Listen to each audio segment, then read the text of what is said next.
September ತಿಂಗಳು start ಆಗಿದೆ. ನೋಡ್ತಾ ನೋಡ್ತಾ ಇದ್ದ ಹಾಗೆ ವರ್ಷದ 8 ತಿಂಗಳು ಹೇಗೆ ಕಳೆದೋಯ್ತಂತೇಳಿ ಗೊತ್ತಾಗಲಿಲ್ಲ. ಹೊಸ ತಿಂಗಳು ಸ್ಟಾರ್ಟ್ ಆಗ್ತಿದ್ದಾಗೆ ನಂದು ಇಂಪಾರ್ಟೆಂಟ್ ಕೆಲಸ ಅಂತ ಹೇಳಿದರೆ ಮಂತ್ಲಿ ಗ್ರಾಸರೀಸನ್ನೆಲ್ಲ ಲಿಸ್ಟ್ ಮಾಡಿ ತಗೊಂಡು ಬಂದು ಅದನ್ನು ರೀಫಿಲ್ ಮಾಡಿ ಎಲ್ಲ ಚಂದ ಮಾಡಿ ಆರ್ಗನೈಸ್ ಮಾಡಿ ಇಡೋದು. ಇದೊಂದು ಕೆಲಸ ಆದರೆ ಮತ್ತೆ ಫುಲ್ ತಿಂಗಳು ನಾವು ಹೇಗೆ ಬೇಕಾದರೂ ಆರಾಮದಲ್ಲಿ ಅಡಿಗೆ ಮಾಡಿಕೊಂಡಿರ್ಬೋದು. ಇದು ನಾನು ಚೌತಿಯ ದಿವಸ ಹೋಗಿ ಗ್ರಾಸರೀಸ್ ಎಲ್ಲ ಡಿ ಮಾರ್ಟಿಂದ ತಗೊಂಡು ಬಂದಿದ್ದೆ. ಆ ದಿವಸ ಆಲ್ರೆಡಿ ಕತ್ತಲೆ ಆಗಿತ್ತು, ಹಾಗೆ ನಾನು ಯಾವುದು ಸಹ ರಿಫಿಲ್ ಮಾಡಲಿಕ್ಕೆಲ್ಲ ಹೋಗಲಿಲ್ಲ. ಎಲ್ಲ ತೆಗೆದು ನನ್ನ ಸ್ಟೋರ್ ರೂಮಲ್ಲಿ ಇಟ್ಕೊಂಡಿದ್ದೆ. ಹೆಲೋ ಗೈಸ್, ನಮಸ್ತೆ and welcome back to Asha's lifestyle vlogs. ಇವತ್ತಿನ ಫುಲ್ ವ್ಲಾಗ್ ಪ್ಯಾಂಟ್ರಿ ರೀಫಿಲ್ ಮತ್ತು ಆರ್ಗನೈಸೇಷನಿಗೆ ಡೆಡಿಕೇಟೆಡ್ ಆಗಿ ಮಾಡಿದ್ದೇನೆ. ನಾನು 1 ತಿಂಗಳು 1.5 ತಿಂಗಳಿಗಾಗುವಷ್ಟು ಗ್ರಾಸರೀಸ್ ಎಂತ ಎಲ್ಲ ಬೇಕು ಮನೆಗೆ ಅದನ್ನೆಲ್ಲ ಹೋಗಿ ಡಿ ಮಾರ್ಟಿಂದ ತಗೊಂಡು ಬರ್ತೇನೆ. ಈಗ ಎಲ್ಲ ತಗೊಂಡು ಬಂದು ಹೊರಗೆ ಹಾಲಲ್ಲಿ ಎಲ್ಲ ಬಿಡಿಸಿ, ಲಾಂಡ್ರಿದ್ದು ಒಂದು ಸೈಡಲ್ಲಿ, ಪೂಜಾ ಐಟಮ್ಸ್ ಒಂದು ಸೈಡಲ್ಲಿ, ಗ್ರಾಸರೀಸ್ ಒಂದು ಸೈಡಲ್ಲಿ, ಮತ್ತು ಬಾಟಲ್ಸ್ ಏನಾದರೂ ತಗೊಂಡಿದ್ರೆ ಅದು ಒಂದು ಸೈಡಲ್ಲಿ ಎಲ್ಲ ತೆಗೆದು ಸೆಗ್ರಿಗೇಟ್ ಮಾಡಿ ಇಡ್ತೇನೆ. ಆಮೇಲೆ ಯಾವ್ದು ಖಾಲಿಯಾಗಿದೆ, ಎಷ್ಟೆಷ್ಟು ಬೇಕು ಅದರ ಪ್ರಕಾರ ನಾನು ಅದನ್ನು ಫಿಲ್ ಮಾಡ್ತಾ ಬರ್ತೇನೆ. ಈಗ ಇದನ್ನೆಲ್ಲ ನೆಕ್ಸ್ಟ್ ದಿನಕ್ಕೆ ನಾನು ಫಿಲ್ ಮಾಡ್ತೇನೆ. ಇದು ನೋಡಿ, 2 ಟೀ ಶರ್ಟ್ ತಗೊಂಡಿದ್ದೆ 150 ರುಪೀಸಿಗೆ. ಮನೆಗೆ ಹಾಕಲಿಕ್ಕೆಲ್ಲ ಒಳ್ಳೆಯದಾಗ್ತದೆ. ಸ್ವಲ್ಪ ದಿವಸ ಹೊರಗೆ ಹಾಕ್ಕೊಳ್ಳೋದು, ಆಮೇಲೆ ಸ್ವಲ್ಪ ಹಳತ್ತಾದಮೇಲೆ ಅದನ್ನೇ ಮನೆಗೆ ಹಾಕಿ ಯೂಸ್ ಮಾಡೋದು. ಹೀಗೆ 2 ಟೀ ಶರ್ಟ್ ತಗೊಂಡಿದ್ದೆ, ಮತ್ತು 2 ಗ್ಲಾಸ್ ಹೀಗೆ ಬಾಟಲ್ ತಗೊಂಡಿದ್ದೆ ನನಗೆ ಸಕ್ಕರೆ ಮತ್ತು ಉಪ್ಪೆಲ್ಲ ಹಾಕಿಡಲಿಕ್ಕೆ. ಇದು 2 ಕಂಟೈನರ್ ತಗೊಂಡಿದ್ದೆ, ಫ್ರಿಜ್ಜಲ್ಲಿ ಏನಾದರೂ ಉಳಿದಿರ್ತದಲ್ಲ ಅದನ್ನೆಲ್ಲ ಪದಾರ್ಥ ಎಲ್ಲ ಇಡಲಿಕ್ಕೆ ತಗೊಂಡಿದ್ದೆ. ಸೊ ಈಗ ಇದನ್ನೆಲ್ಲ ತೆಗೆದು ಅದರ ಪ್ಲೇಸಲ್ಲಿ ಇಡುವ. ಇದೀಗ ನಾನು ಡಿ ಮಾರ್ಟಿಗೆ ಹೋಗಿ ಬಂದ ದಿವಸ ರಾತ್ರಿಯೇ, ಆ ದಿವಸ ರಾತ್ರಿ ಆಗಿತ್ತಲ್ಲ, ಅದಕ್ಕೆ ನಾನು ಎಂತ ಸಹ ರಿಫಿಲ್ ಮಾಡಲಿಕ್ಕೆ ಹೋಗಲಿಲ್ಲ.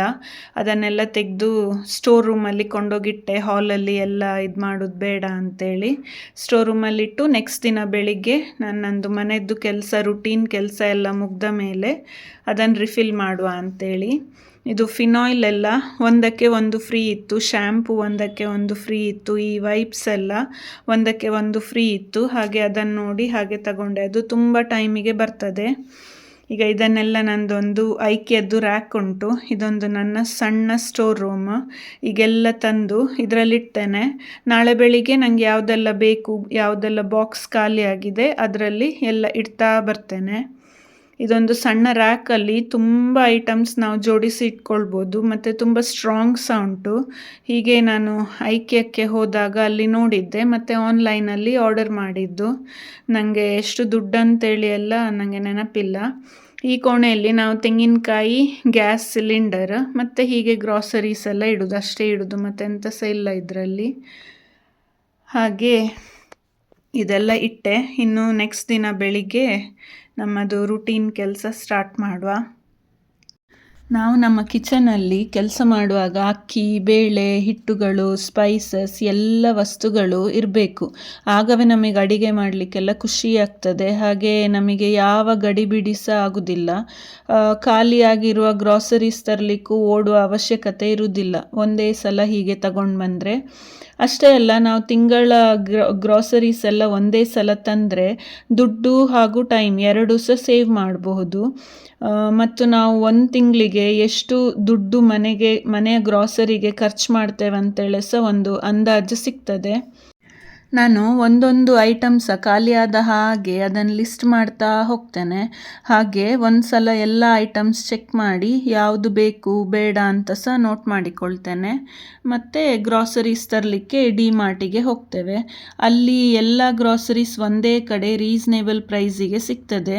ಅವರದ್ದು ಆ್ಯಪ್ ಸಹ ಉಂಟು, ಅದರಿಂದ ಸಹ ಆರ್ಡರ್ ಮಾಡ್ಬೋದು. ಮತ್ತು ನಾವು ಡಿಮಾರ್ಟಿಗೆ ಹೋಗಿ ಪರ್ಚೇಸ್ ಮಾಡಿಕೊಂಡು ಬರೋದು. ಆದರೆ ಆನ್ಲೈನ್ ಪರ್ಚೇಸ್ ಮಾಡಿದರೆ ಉಂಟಲ್ಲ, ನಮಗೆ ಬೆಟರ್ ಅಂತ ಅನ್ನಿಸ್ತದೆ. ಯಾಕಂದರೆ ನಾವು ಶಾಪಿಗೆ ಹೋಗಿ ನೋಡಿದರೆ ನಾವಲ್ಲಿ ನೋಡುವ ಐಟಮಿಗೆಲ್ಲ ಅಟ್ರಾಕ್ಟ್ ಆಗಿ ಅದು ಬೇಕು ಇದು ಬೇಕು ಅಂತೇಳಿ ಎಲ್ಲ ತಗೊಳ್ತೇವೆ. ಅದೇ ಆನ್ಲೈನಲ್ಲಿ ನಾವು ಆರ್ಡರ್ ಮಾಡಿದರೆ ನಮಗೆ ಯಾವುದೆಲ್ಲ ವಸ್ತುಗಳು ಬೇಕು ಅದನ್ನು ಮಾತ್ರ ಸೆಲೆಕ್ಟ್ ಮಾಡಿ ಆರ್ಡರ್ ಪ್ಲೇಸ್ ಮಾಡ್ತೇವೆ. ಅದು ಬೆಟರ್ ಅಂತ ಅನ್ನಿಸ್ತದೆ ಒಂದು ಇದರಲ್ಲಿ ನೋಡಿದರೆ. ಯಾವುದಂತ ಗೊತ್ತಿಲ್ಲ, ನಿಮ್ಮ ಅಭಿಪ್ರಾಯ ಹೇಗೆ ಅಂತ ನನಗೆ ಕಮೆಂಟ್ ಸೆಕ್ಷನಲ್ಲಿ ಹೇಳಿ. ಆಫ್ಟರ್ ಆಲ್ ನಾವೆಲ್ಲ ಲೇಡೀಸ್ ಶಾಪಿಂಗ್ ಮಾಡೋದನ್ನು ರೆಸಿಸ್ಟ್ ಮಾಡಲಿಕ್ಕೆ ಆಗೋದಿಲ್ಲ ಅಲ್ವಾ. ಈಗ ನಾನು ಬೆಳಿಗ್ಗೆ ಒಂದು ಸಲದ್ದೆಲ್ಲ ತಿಂಡಿ ಅಡಿಗೆ ಮಾಡಿದ್ರದ್ದೆಲ್ಲ ಪಾತ್ರೆ ತೊಳೆದಿಟ್ಕೊಂಡು ಮತ್ತೆ ನಾನು ರಿಫಿಲ್ ಮಾಡಲಿಕ್ಕೆ ಸ್ಟಾರ್ಟ್ ಮಾಡ್ತೇನೆ. ಈಗ ಒಂದು ಸಲದ್ದು ಪಾತ್ರೆಗಳನ್ನೆಲ್ಲ ಕ್ಲೀನ್ ಮಾಡಿ ಆಯಿತು. ಈಗ 1 ಗಂಟೆ 10:15 ಆಗಿತ್ತು. ಇನ್ನು ನನಗೆ ಮಧ್ಯಾಹ್ನ ತನಕ ಎಲ್ಲ ರೀಫಿಲ್ ಮಾಡಿ ಅರೇಂಜ್ ಮಾಡಿ ಇಡಲಿಕ್ಕೆ ಆಗ್ತದೆ. ಸೊ ಇನ್ನೆಲ್ಲ ಬಾಕ್ಸ್ಗಳನ್ನು ಖಾಲಿ ಮಾಡಿಕೊಂಡು ತೊಳೆದು ಹಾಕಬೇಕು. ಅದಾದರೆ ನೆಕ್ಸ್ಟ್ ಕೆಲಸಕ್ಕೆ ಹೋಗ್ಬೋದು.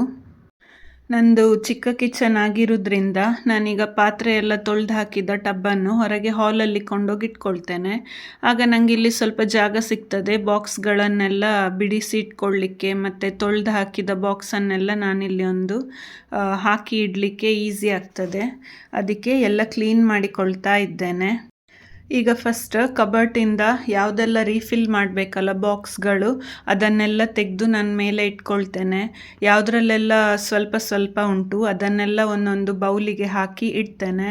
ಆಮೇಲೆ ರಿಫಿಲ್ ಮಾಡಲಿಕ್ಕೆ ಒಂದೊಂದೇ ಐಟಮ್ಸ್ ತಗೊಂಡು ಬಂದು ಎಲ್ಲ ಬಾಕ್ಸ್ಗಳನ್ನು ಸಹ ತೊಳೆದು ಡ್ರೈ ಮಾಡಿ ಆಮೇಲೆ ರಿಫಿಲ್ ಮಾಡಲಿಕ್ಕೆ ಸ್ಟಾರ್ಟ್ ಮಾಡೋದು. ಈಗ ಇಲ್ಲಿ ಒಂದು ಕಬರ್ಡ್ ಉಂಟು ರ್ಯಾಕಿನಾಗೆ, ಅದರಲ್ಲಿ ಹೀಗೆ ರೆಕ್ಟ್ಯಾಂಗಲ್ ಶೇಪಿದ್ದು ಬಾಕ್ಸ್ ಎಲ್ಲ ಇಡ್ಲಿಕ್ಕೆ ಆಗ್ತದೆ. ಇಲ್ಲಿ ನಾನು ಉದ್ದಿನಬೇಳೆ ಮೆಣಸು ಅಂಥದ್ದೆಲ್ಲ ಇಡ್ತೇನೆ. ಹಾಗೆ ಅದನ್ನು ಸಹ ತೆಗೆದಿಟ್ಟಿದ್ದೇನೆ. ಈಗ ಸ್ವಲ್ಪ ಸ್ವಲ್ಪ ಇರುವುದನ್ನೆಲ್ಲ ಹೀಗೆ ನಾನು ಬೌಲಿಗೆ ಹಾಕ್ಕೊಳ್ತೇನೆ. ಸೊ ಫಸ್ಟಿಗೆ ನಾನು ಅದನ್ನು ತೊಳೆದೆಲ್ಲ ಆದಮೇಲೆ ಹೊಸ ಫ್ರೆಶ್ ಐಟಮ್ಸ್ ಏನು ತಂದಿದ್ದೇನಲ್ಲ ಅದನ್ನು ಬಾಕ್ಸಿಗೆ ಹಾಕ್ಕೊಂಡು ಆಮೇಲೆ ಈ ಬೌಲಲ್ಲಿ ಹಾಕಿಟ್ಟದ್ದನ್ನು ಮೇಲಿಂದ ಹಾಕ್ಕೊಳ್ತೇನೆ. ಸೊ ಅದು ಫಸ್ಟಿಗೆ ಯೂಸ್ ಆಗ್ತದಲ್ಲ, ಫ್ರೆಶ್ ಇರೋದು ಕೆಳಗಿರ್ತದೆ, ಹಳತ್ತು ಮೇಲಿರ್ತದಲ್ಲ, ಆಗ ಅದು ಬೇಗ ಖಾಲಿ ಆಗ್ತದೆ. ಈಗ ಈ ಬಾಕ್ಸ್ಗಳನ್ನೆಲ್ಲ ತೊಳೆದು ಒಣಗಿಸಿ ಇಟ್ಕೊಳ್ಳುವ.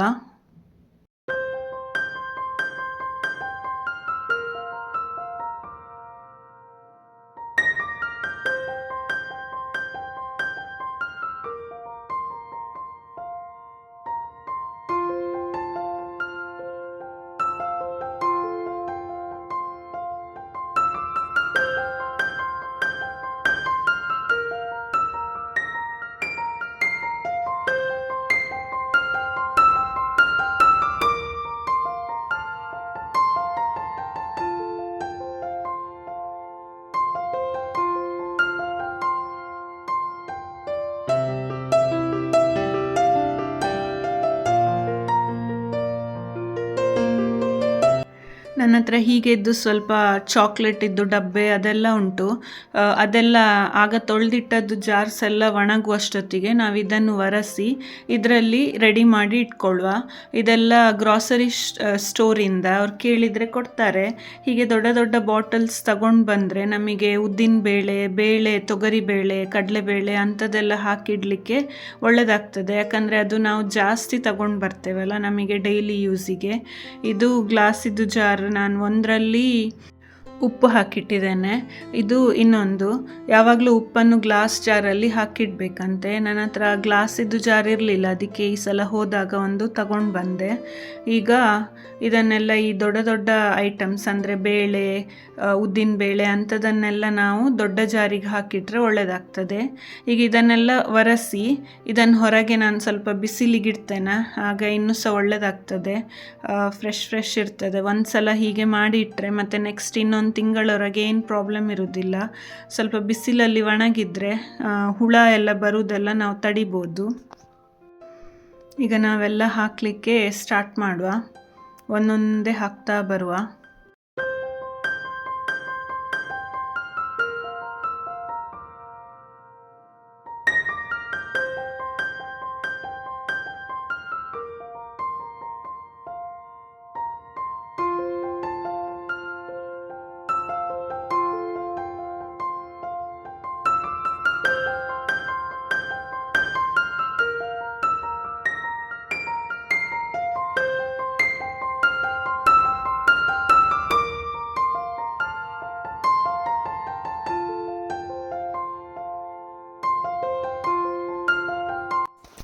ಈಗ ನೋಡಿ, ಉದ್ದಿನಬೇಳೆ ನಾನು ಫಸ್ಟ್ ಹೊಸತ್ತು ತಂದದನ್ನು ಹಾಕ್ಕೊಂಡೆ. ಈಗ ಹಳತ್ತನ್ನು ಮೇಲಿಂದ ಹಾಕ್ಕೊಳ್ತೇನೆ. ಇದೇ ನಾನು ಹೇಳಿದಾಗ ಓಲ್ಡ್ ಸ್ಟಾಕ್ ಫಸ್ಟ್ ಖಾಲಿ ಆಗ್ತದೆ, ಮತ್ತು ಹಳತ್ತು ಹೊಸತ್ತು ಸ್ಟಾಕ್ ಕೆಳಗಿಂದ ಇರ್ತದೆ. ಇದು ಖಾಲಿ ಆದಮೇಲೆ ಅದನ್ನು ಯೂಸ್ ಮಾಡಿದರೆ ಆಯಿತು. ನೀವೆಲ್ಲ ಹೇಗೆ ಮಾಡ್ತೀರಿ? ಹಳತ್ತನ್ನು ಬೇರೆ ಸಪರೇಟ್ ಇಟ್ಕೊಂಡು ಹಾಕ್ಕೊಳ್ತೀರಾ, ಯೂಸ್ ಮಾಡ್ತೀರಾ, ಅಥವಾ ಹೇಗೆ ಅಂತ ನನಗೆ ಕಮೆಂಟ್ ಸೆಕ್ಷನಲ್ಲಿ ಹೇಳಿ. ಈ ಒಣಮೆಣಸನ್ಸ ನಾನು ತೊಟ್ಟು ತೆಗೆದೇ ಡಬ್ಬಿಗೆ ಹಾಕಿ ಇಡ್ತೇನೆ.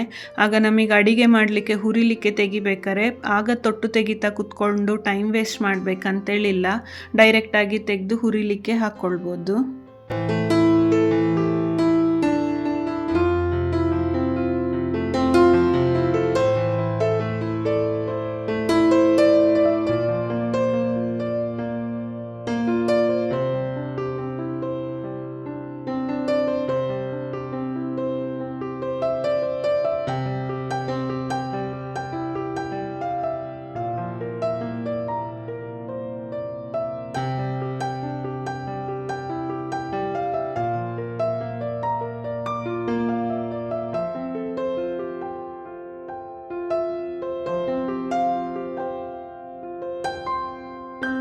ಆ್ಯಕ್ಚುಲಿ ಗ್ಲಾಸ್ ಬಾಟಲ್ಸ್ ಎಲ್ಲ ಯೂಸ್ ಮಾಡಿದರೆ ತುಂಬ ಒಳ್ಳೆಯದು.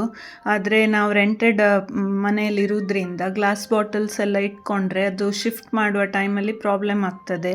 ಮತ್ತು ನಾವು ಯೂಸ್ ಮಾಡಬೇಕಾದ್ರೆ ಸಹ ಒಂದು ಹೆದರಿಕೆ ಇರ್ತದೆ, ಎಲ್ಲಿ ಕೈಯಿಂದ ಬಿದ್ದು ಒಡೆದೋಗ್ತದ ಅಂತೇಳಿ. ಆದರೆ ಗ್ಲಾಸ್ ಬಾಟಲ್ಸಲ್ಲಿ ಯೂಸ್ ಮಾಡಿದರೆ ನಾವು ಯಾವುದೇ ಐಟಮ್ ಗ್ರಾಸರೀಸ್ ಎಲ್ಲ ಸ್ಟೋರ್ ಮಾಡಿಟ್ರೆ ಅದು ತುಂಬ ದಿವಸ ಒಳ್ಳೆ ಫ್ರೆಶ್ ಆಗಿಯೇ ಇರ್ತದೆ. ಅದಕ್ಕೆ ನನ್ನ ಹತ್ರ ಕೆಲವು ಮಾತ್ರ ಉಂಟು, ಆದರೆ ಒಂದೊಂದೇ ಕಲೆಕ್ಟ್ ಮಾಡ್ತಾ ಇದ್ದೇನೆ. ನೋಡಬೇಕಿನ್ನು. ಹೀಗೆ ಡಿಮಾರ್ಟಿಗೆ ಹೋದಾಗ ಎರಡೆರಡೇ ತಗೊಂಡು ಬಂದು ಕಲೆಕ್ಟ್ ಮಾಡಿ ಇಡಬೇಕು.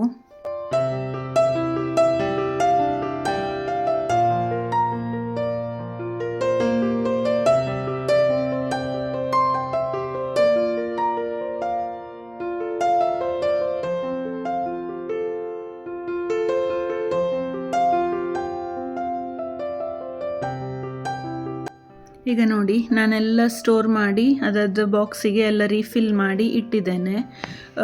ನಾವುಂಟಲ್ಲ ಕಿಚನ್ ಐಟಮ್ ಸ್ಟೋರ್ ಮಾಡಲಿಕ್ಕೆ ಕಂಟೈನರ್ಸ್ ಯೂಸ್ ಮಾಡ್ತೇವಲ್ಲ, ಅದನ್ನು ಸೆಲೆಕ್ಟ್ ಮಾಡುವಾಗ ಸಹ ಸ್ವಲ್ಪ ಯೋಚನೆ ಮಾಡಿ ತಗೊಳ್ಬೇಕು. ಫಸ್ಟ್ ಆಫ್ ಆಲ್ ನಾವು ಎಷ್ಟು ಸ್ಕ್ವೇರ್ ಅಥವಾ ರೆಕ್ಟ್ಯಾಂಗಲ್ ಬಾಕ್ಸಸ್ ತಗೊಳ್ತೇವಲ್ಲ ಅಷ್ಟು ನಮಗೆ ಒಳ್ಳೆಯದು. ನಾನು ಹೇಗೆ ಬಾಕ್ಸಸ್ಸನ್ನೆಲ್ಲ ಸೆಲೆಕ್ಟ್ ಮಾಡ್ತೇನಂತ ನಾನು ಹೇಳ್ತೇನೆ. ಈಗ ನಮ್ಮದು ಚಿಕ್ಕ ಮನೆ, ಸ್ಟೋರೇಜ್ ಸ್ಪೇಸ್ ಜಾಸ್ತಿ ಇಲ್ಲ, ಸ್ಟೋರ್ ರೂಮ್ ಇಲ್ಲ ಅಂತೇಳಿ ಎಲ್ಲ ಆದರೆ ನಾವಿರುವ ಕಿಚನನ್ನೇ ಅದರಲ್ಲಿರುವ ಸ್ಪೇಸನ್ನು ಸ್ಮಾರ್ಟಾಗಿ ಯೂಸ್ ಮಾಡಬೇಕು. ಅದಕ್ಕೆ ನಾನು ರೌಂಡ್ ಬಾಕ್ಸ್ ಎಲ್ಲ ಜಾಸ್ತಿ ತಗೊಳ್ಳೋದಿಲ್ಲ, ಸ್ಕ್ವೇರ್ ಅಥವಾ ರೆಕ್ಟ್ಯಾಂಗಲ್ ಬಾಕ್ಸಸ್ಸನ್ನೇ ತಗೊಳ್ತೇನೆ. ಮತ್ತು ಒಂದರ ಮೇಲೆ ಒಂದು ಇಡುವಂಥ ಬಾಕ್ಸ್ಗಳು, ಅಂದರೆ ಈಗ ನಾವು ಒಂದರ ಮೇಲೆ ಒಂದಿಟ್ಟು ಬಾಕ್ಸ್ ಸ್ಟೋರೇಜ್ ಸ್ಪೇಸನ್ನು ಒಳ್ಳೆ ಯೂಟಿಲೈಸ್ ಮಾಡಲಿಕ್ಕಾಗುವಂಥದ್ದನ್ನು ನೋಡಿ ತಗೊಳ್ಬೇಕಾಗ್ತದೆ. ಆದಷ್ಟು ನಾವು ಸ್ಕ್ವೇರ್ ಅಥವಾ ರೆಕ್ಟ್ಯಾಂಗಲ್ ಸ್ಟೋರೇಜ್ ಬಾಕ್ಸಸ್ಸನ್ನು ಸೆಲೆಕ್ಟ್ ಮಾಡಬೇಕು.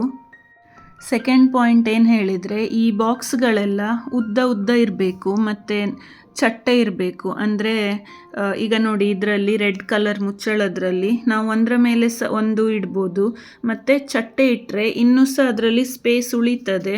ಅದನ್ನು ನಾವು ಹೀಗೆ ಸೈಡ್ ಬೈ ಸೈಡ್ ಇಟ್ಕೊಂಡು ಬರ್ಬೋದು. ಇದು ಸೆಕೆಂಡ್ ಟಿಪ್. ಇನ್ನೊಂದು ಹೇಳಿದರೆ, ನಾವು ರೌಂಡ್ ಬಾಕ್ಸಸ್ ತಗೊಳ್ಬಾರ್ದು. ಮತ್ತು ಯಾಕೆ ಹೇಳಿದರೆ, ಅದು ಒಂದರ ಮೇಲೆ ಒಂದು ಇಡ್ಬೋದು, ಬಟ್ ಅದು ರೌಂಡ್ ಇರ್ತದಲ್ಲ, ಅಲ್ಲಿ ಸ್ಪೇಸ್ ಸ್ವಲ್ಪ ವೇಸ್ಟ್ ಆಗ್ತದೆ. ಅದಕ್ಕೆ ಆದಷ್ಟು ರೌಂಡ್ ಬಾಕ್ಸಸ್ಸನ್ನು ಅವಾಯ್ಡ್ ಮಾಡಬೇಕು. ಥರ್ಡ್ ಪಾಯಿಂಟ್ ಅಂತ ಹೇಳಿದರೆ, ಟ್ರಾನ್ಸ್ಪರೆಂಟ್ ಬಾಕ್ಸಸ್ ಆದಷ್ಟು ನಾವು ತಗೊಳ್ಬೇಕು. ಆಗ ನಮಗೆ ಅದರಲ್ಲಿ ಲೇಬಲ್ ಬರೆದಿಡ್ಬೇಕಂತೇಳಿಲ್ಲ, ಜಸ್ಟ್ ಅದನ್ನು ಬಾಕ್ಸ್ ನೋಡಿದರೆ ಗೊತ್ತಾಗ್ತದೆ ಅದರ ಒಳಗೆ ಏನುಂಟಂತೇಳಿ. ಅದಕ್ಕೆ ಅಂಥ ಟ್ರಾನ್ಸ್ಪರೆಂಟ್ ಬಾಕ್ಸಸ್ಸನ್ನು ತಗೊಳ್ಬೇಕು. ನಾನು ಸ್ಟೀಲ್ ಬಾಕ್ಸ್ ಎಲ್ಲ ಪ್ರಿಫರ್ ಮಾಡೋದಿಲ್ಲ, ಯಾಕೆ ಹೇಳಿದರೆ ಅದರೊಳಗೆ ಏನುಂಟಂತೇಳಿ ನಾವು ಮುಚ್ಚಳ ತೆಗೆದು ಪ್ರತಿ ಸಲ ನೋಡಬೇಕು. ಮತ್ತು ಅದರೊಳಗೆ ಸ್ಟೋರ್ ಮಾಡಿಟ್ರೆ ಹುಳ ಆಗುವ ಚಾನ್ಸಸ್ ಸಹ ಇರ್ತದೆ. ಮುಂಚಿನ ಕಾಲದಲ್ಲೆಲ್ಲ ಸ್ಟೀಲ್ ಯೂಸ್ ಮಾಡ್ತಿದ್ರು, ಅಂದರೆ ಆಗಾಗ ಐಟಮ್ಸನ್ನೆಲ್ಲ ಬಿಸಿಲಿಗೆ ಹಾಕಿ ಸ್ಟೀಲ್ ಬಾಕ್ಸಸ್ಸನ್ನು ಸಹ ತೊಳೆದು ಬಿಸಿಲಿಗೆ ಹಾಕಿ ಯೂಸ್ ಮಾಡ್ತಾಯಿದ್ರು. ಈಗ ಎಲ್ಲಿ, ನಾವು ಮನೆ ಹೊರಗೆ ಜಾಗ ಇರೋದಿಲ್ಲ, ನಾವು ಬಿಸಿಲಿಗೆ ಹಾಕ್ಲಿಕ್ಕೆ ಆಗೋದಿಲ್ಲ. ಅದಕ್ಕೆ ಈ ಟ್ರಾನ್ಸ್ಪರೆಂಟ್ ಬಾಕ್ಸಸ್ ಎಲ್ಲ ತುಂಬ ಯೂಸ್ ಆಗ್ತದೆ. ನನ್ನ ಹತ್ರ ಹೆಚ್ಚಿರೋದು ಆಲ್ಮೋಸ್ಟ್ ಎಲ್ಲ ಇರೋದು ಟ್ರಾನ್ಸ್ಪರೆಂಟ್ ಬಾಕ್ಸಸ್ಸೇ, ಸ್ಟೀಲ್ ಎಲ್ಲ ಇಲ್ಲ, ಒಂದೆರಡು ಉಂಟಷ್ಟೇ. ಮತ್ತು ಇನ್ನೊಂದು ಟಿಪ್ ಹೇಳಿದರೆ, ನಾವು ಬಾಕ್ಸಸ್ ತಗೊಳ್ತೇವಲ್ಲ ಅದರದ್ದೆಲ್ಲ ಮುಚ್ಚಳ ಏರ್ ಟೈಟ್ ಆಗಿರಬೇಕು, ಇಲ್ಲದಿದ್ದರೆ ಅದು ಬೇಗ ಹುಳ ಆಗ್ತದೆ. ಮತ್ತು ಟೈಟಾಗಿ ನಿಲ್ಲದಿದ್ದರೆ ಅದು ಒಳಗಿರುವ ಐಟಮ್ಸ್ ಸಹ ಫ್ರೆಶ್ ಆಗಿರುವುದಿಲ್ಲ ಮತ್ತು ತುಂಬ ಟೈಮ್ ಬಾಳಿಕೆ ಸಹ ಬರುವುದಿಲ್ಲ. ಅದಕ್ಕೆ ಏರ್ ಟೈಟ್ ಬಾಕ್ಸ್ ಲಿಡ್ ಇರುವುದೇ ತಗೊಳ್ಬೇಕು. ಫೈನಲಿ ನಮ್ಮ ಕಿಚನ್ ಹೇಗುಂಟು ಮತ್ತು ಅದರ ರಿಕ್ವೈರ್ಮೆಂಟ್ ಹೇಗೆ, ಅದಕ್ಕೆ ತಕ್ಕ ಹಾಗೆ ನಾವು ಸ್ಟೋರೇಜ್ ಕಂಟೈನರ್ಸನ್ನೆಲ್ಲ ಸೆಲೆಕ್ಟ್ ಮಾಡಿ, ಚಿಕ್ಕದು ಬೇಕಾ, ದೊಡ್ಡದು ಬೇಕಾ, ರೌಂಡ್ ಇರಬೇಕಾ, ರೆಕ್ಟ್ಯಾಂಗಲ, ಸ್ಕ್ವೇರಾ ಎಂತ ಅಂತೇಳಿ ಡಿಸೈಡ್ ಮಾಡಿ ತಗೊಳ್ಬೇಕು. ಇದೆಲ್ಲ ನಮ್ಮ ಕಿಚನ್ ಸ್ಪೇಸ್ ಮತ್ತು ರೆಂಟೆಡಾ, ಓನಾ ಅದರ ಮೇಲೆ ಸಹ ಎಲ್ಲ ಡಿಪೆಂಡ್ ಆಗ್ತದೆ. ನನ್ನ ಒಗ್ಗರಣೆ ಡಬ್ಬೆ ಸಹ ರಿಫಿಲ್ ಮಾಡೋದಕ್ಕಿಂತ ಮುಂಚೆ ಒಂದ್ಸಲ ಎಲ್ಲ ತೊಳೆದು ಒಣಗಿಸಿ ಆಮೇಲೆ ಹಾಕಿಡ್ತೇನೆ. ಇದು ಆಗಾಗ ಮಾಡ್ತಾ ಇರ್ತೇನೆ. ಅದನ್ನು ದಿನ ಯೂಸ್ ಮಾಡ್ತೇವಲ್ಲ, ಸೊ ಎಲ್ಲ ಐಟಮ್ಸ್ ಸಹ ಖಾಲಿ ಆಗ್ತದೆ. ಬಾಕ್ಸ್ ಎಲ್ಲ ಸರಿ, ಮುಚ್ಚಳ ಅದೆಲ್ಲ ಸರಿ ತೊಳೆದು ಇಡ್ತೇನೆ. ಈಗ ಉಳ್ದ ಐಟಮ್ಸ್ ಏನೆಲ್ಲ ನಾನು ರಿಫಿಲ್ ಮಾಡಿ ಉಳ್ದಿದ್ದಲ್ಲ ಅದನ್ನೆಲ್ಲ ನಾನಿಲ್ಲಿ ಇಡ್ತಾ ಇದ್ದೇನೆ. ಮತ್ತು ಬಾಕ್ಸ್ ಖಾಲಿ ಆದ ಹಾಗೆ ಅದಕ್ಕೆ ರಿಫಿಲ್ ಮಾಡ್ತಾ ಬರ್ತೇನೆ. ನನ್ನ ಬಾಕ್ಸ್ಗಳೆಲ್ಲ ಚಿಕ್ಕ ಚಿಕ್ಕದು, ಅದಕ್ಕೆ ಜಾಸ್ತಿ ಎಲ್ಲ ತುಂಬಿಸಿ ಇಡಲಿಕ್ಕೆ ಆಗೋದಿಲ್ಲ. ಹಾಗೆ ನಾನಿಲ್ಲಿ ತಂದಿಡ್ತೇನೆ. ಅಕ್ಕಿದ್ದು ಸಹ ನನ್ನ ಹತ್ರ 5 kgದ್ದು ಡಬ್ಬಿ ಇರೋದು, ನಾನು ಅದರಲ್ಲಿ ಹಾಕಿಡ್ತೇನೆ. ಮತ್ತು ಉಳ್ದದ್ದನ್ನು ಅದು ಖಾಲಿ ಆದಮೇಲೆ ಡಬ್ಬೆ ತೊಳೆದು ಮತ್ತೆ ಪುನಃ ಹಾಕಿಡ್ತೇನೆ.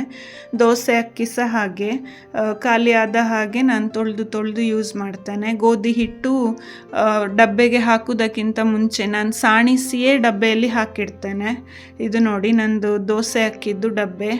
ಇದೀಗ ಇದರಲ್ಲಿ ಇದ್ದದ್ದನ್ನು ನಾನೊಂದು ಬೌಲಿಗೆ ಹಾಕಿಟ್ಟಿದ್ದೇನೆ.